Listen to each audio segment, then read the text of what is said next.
mandate. So we will need to get to that point where we say, hey, we should find some money to ensure that this work does not stop, in that sense. Can we get back to the slide if we can still find it? Okay.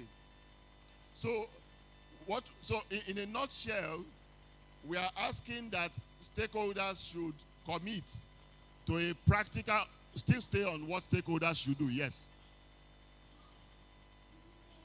So I'm asking that we should strengthen what remains internally. There are difficulties within the ecosystem, but we need to strengthen them. And one of the ways to strengthen what remains internally is to ensure that some of the points of, would I say, disaffection or dispute, for example, the book chain. There have been discussions about restoring the book chain to its best possible capacities.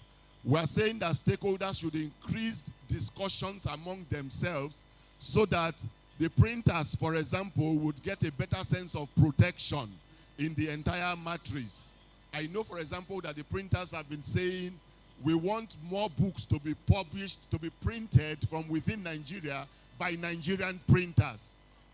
That requires a lot more discussion, on that subject within the stakeholder communities.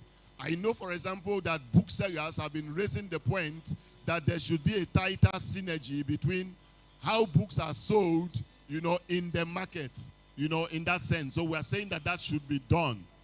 Then we are also asking for more training within the stakeholder community. Technology is becoming a lot more dynamic by the day. So we are saying that there should be more training and on a continuous and on a regular basis.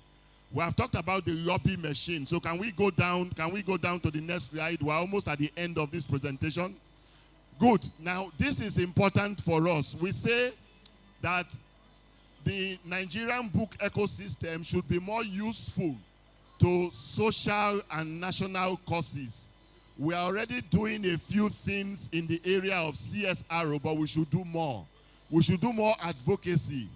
The network of book clubs, we are grateful for the support we got from stakeholders to do advocacy, but we think that more of that should be done, because when the book ecosystem, when books become more popular in the popular imagination, it becomes easier to lobby government. For example, Dangote refinery. Dangote got a lot of concessions, which the average businessman will not get. Why? Petroleum refinery was a critical need for Nigeria.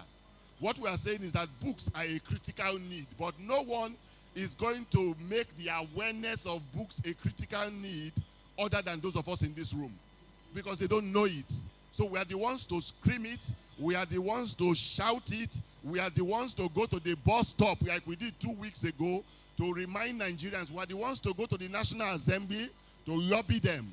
And good enough, one of our members of the network of book clubs in Akwa Ibom State is a senator-elect in the current administration that is opening. So we already have one supporter of whatever we are doing here today, because we have already communicated to him that the first thing we expect him to do is national book policy. So we already have someone as a peg in the house to work with. The final point is distribution, distribution, distribution.